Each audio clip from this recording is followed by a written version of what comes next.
Hello everyone. AK market minds पे आपका स्वागत है। आज का जो हमारा शेयर है ये हुडको शेयर के ऊपर है। ये बेसिकली अभी अगर इसका टेक्निकल चार्ट को देखें तो डे कैंडल पैटर्न पे ये शेयर ने एक हाई वॉल्यूम के साथ अभी ब्रेकआउट दिया है। ये देखिए यहाँ पे 200 ईएमए लेवल को इस शेयर ने अभी ब्रेकआउट दे चुका है।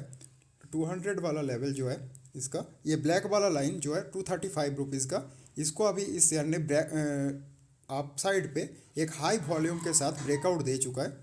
और जो येलो वाला लाइन है उसको भी, वो 120 डे ईएमए का है, उसको भी इसने ब्रेकआउट दिया है, वो भी हाई वॉल्यूम के साथ। इसका मतलब है कि इस शेयर में एक अच्छा वाला तेज़ी बन सकता है। इसका जो अभी पहला सपोर्ट बन रहा है वो 267 रुपीज़ का है, इसका पहला सपोर्ट लेवल। दूसरा सपोर्ट इसका, सॉरी, 267 का पहला रेजिस्टेंस जोन है इसका। दूसरा रेजिस्टेंस जोन है इसका 286 रुपीज़ का है, और तीसरा रेजिस्टेंस जोन इसका 309 रुपीज़ का है लगभग। अभी अगर इसका सपोर्ट लेवल की बात की जाए तो पहला जो सपोर्ट इस शेयर का बन रहा है वो 216 रुपये का पहला सपोर्ट बन रहा है। जो पहला वाला लेवल इसका, ये वाला जोन, ये 216 रुपये का पहला सपोर्ट, और दूसरा सपोर्ट इसका बन रहा है 204 रुपये का, ये सेकेंड सपोर्ट बन रहा है। अभी क्यों बोल रहा हूँ कि इस शेयर पे एक अपसाइड का मूवमेंट आ सकता है, क्योंकि इसका वॉल्यूम देख लीजिए भाई। प्रीवियस डे पे, इसके पिछले वाले दिन पे इस शेयर ने, मतलब फ्राइडे को इस शेयर ने एक हाई वॉल्यूम जनरेट किया था। ये वाला वॉल्यूम देख लीजिए यहाँ पे कितना जनरेट किया था। उससे पहले देख लीजिए इनका वॉल्यूम कितना कितना आ रहा था, लगभग 3 मिलियन, 3.5 मिलियन, 4 मिलियन, 5 मिलियन के आसपास आ रहा था। अभी अगर देखें यहाँ पे कितना आया, 6.5 मिलियन का डिलीवरी परसेंटेज आया।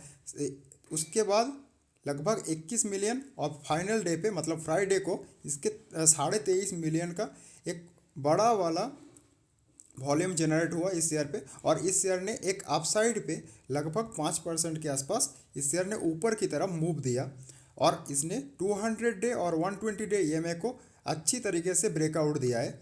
तो इस शेयर पे एक ह्यूज अपसाइड मूवमेंट आ सकता है, लगभग लगभग पकड़ लीजिए 267 रुपीज़ तक। अगर आप ट्रेंड लाइन को ड्रॉ करें एंगल के हिसाब से, अगर मैं ट्रेंड एंगल के हिसाब से ड्रॉ करूं तो इसका जो लेवल बन रहा है अभी के हिसाब से, यहाँ से जो उसका ऑल टाइम हाई है, अगर उसको पकड़ ले, वहाँ से एक ट्रेंड लाइन को ड्रॉ करें तो इस शेयर का अभी के हिसाब से जो ट्रेंड लाइन बन रहा है वो बन रहा है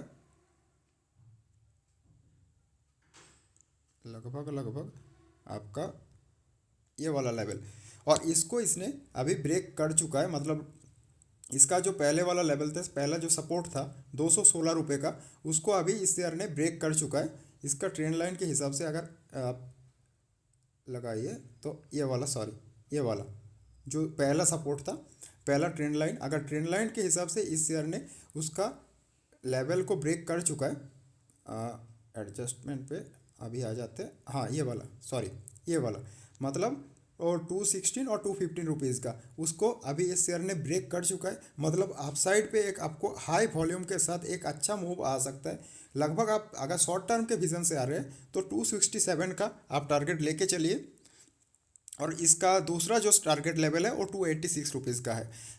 अगर विज़न आपका लॉन्ग टर्म का है तो भाई आप बिंदास होल्ड कीजिए, शायद इस जोन पे आप बिंदास होल्ड कीजिए। ये अपना ऑल टाइम हाई को भी ब्रेक करता हुआ दिखेगा आपको, लेकिन उसमें समय लगेगा, लगभग 2 साल, 1-2 साल, 3 साल पकड़ के चलिए। अगर आपका इन्वेस्टमेंट पर्पज से हिसाब पर्पज से है तो आप लॉन्ग टर्म के विजन से इस शेयर पे रह सकते हैं, क्योंकि इसका फंडामेंटल भी स्ट्रांग है। अगर फंडामेंटल पे आए तो इसका फंडामेंटल की बात की जाए तो देख लीजिए ये शेयर काम क्या करता है। बेसिकली ये शेयर फाइनेंसिंग करता है, फाइनेंस का काम करता है। कहाँ पे? अर्बन डेवलपमेंट्स के ऊपर काम करता है ये शेयर। इस शेयर का अभी मार्केट कैप कितना चल रहा है? अभी करंट इस शेयर का मार्केट कैप है 47,767 करोड़ का। अभी स्टॉक का करंट पी कितना चल रहा है? 19 का, 19.4 का अभी स्टॉक का पी चल रहा है। लेकिन इंडस्ट्री पी कितना है? 20 का इंडस्ट्री पी है। मतलब इंडस्ट्री पी से ये शेयर अभी आपको सस्ते दामों पे मिल रहा है, कम प्राइस पे मिल रहा है, तो ये शेयर अभी आप बाई कर सकते हैं। इसका आरओसी और आरओई दोनों ही पॉजिटिव है, वो भी ठीक ठाक है।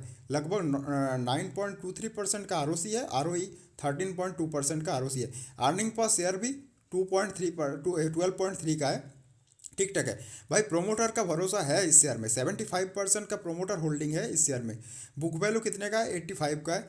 बुक वैल्यू किस हिसाब से बढ़ता है? जब आपने कंपनी का बैलेंस शीट जितना मजबूत होगा, बुक वैल्यू भी उसी हिसाब से बढ़ता रहेगा कंपनी का। अगर डिविडेंड भी ये कंपनी देती है, 1.74% का डिविडेंड भी देता है। प्राइस टू बुक वैल्यू ठीक ठाक है, 2.79 का प्राइस टू बुक वैल्यू है, जो ठीक ठाक माना जाता है। अगर आप इस शेयर का आप जो इसका ये इसका पेयर कंपटीशन की बात की जाए तो ये शेयर्स अभी सेकंड नंबर पे 19 का करंट पी चल रहा है, 238 रुपीज़ का। इसके पहला पोजीशन पे कौन होता है? बजाज बजाज हाउसिंग का पहला पोजीशन है, सेकंड पोजीशन पे ये शेयर अभी है।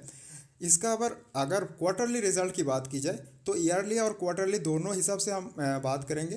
पहले देख लेते हैं ईयरली वाइज कैसा परफॉर्मेंस किया है। कंपनी ने सितंबर 2 के 23 को कितना रेवेन्यू जनरेट किया था? 1865 करोड़ का, जो अभी बढ़ के हो चुका है 2518 करोड़ का, मतलब रेवेन्यू ज़्यादा जनरेट किया है।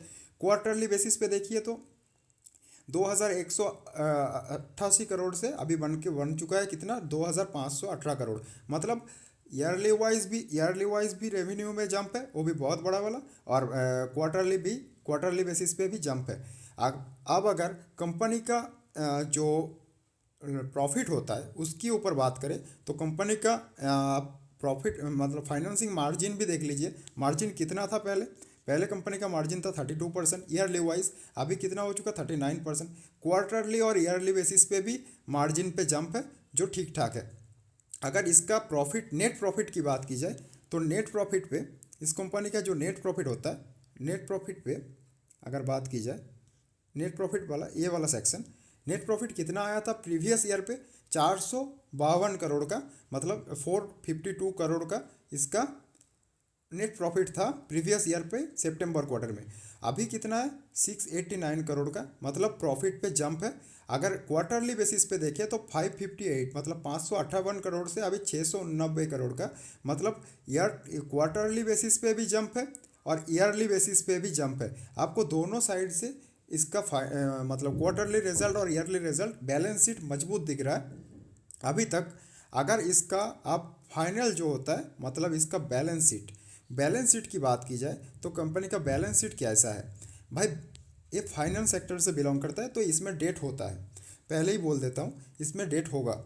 अभी अगर रिजर्व की बात की जाए, एक टाइम पे कंपनी का रिजर्व कुछ नहीं था, 7,000 करोड़, 7,900 करोड़, मतलब 8,000 करोड़, ऐसा कुछ रिजर्व था कंपनी का। अभी कंपनी का रिजर्व कितना हो चुका है? 15,121 करोड़ का, मतलब कंपनी के ऊपर रिजर्व भी बढ़ा है।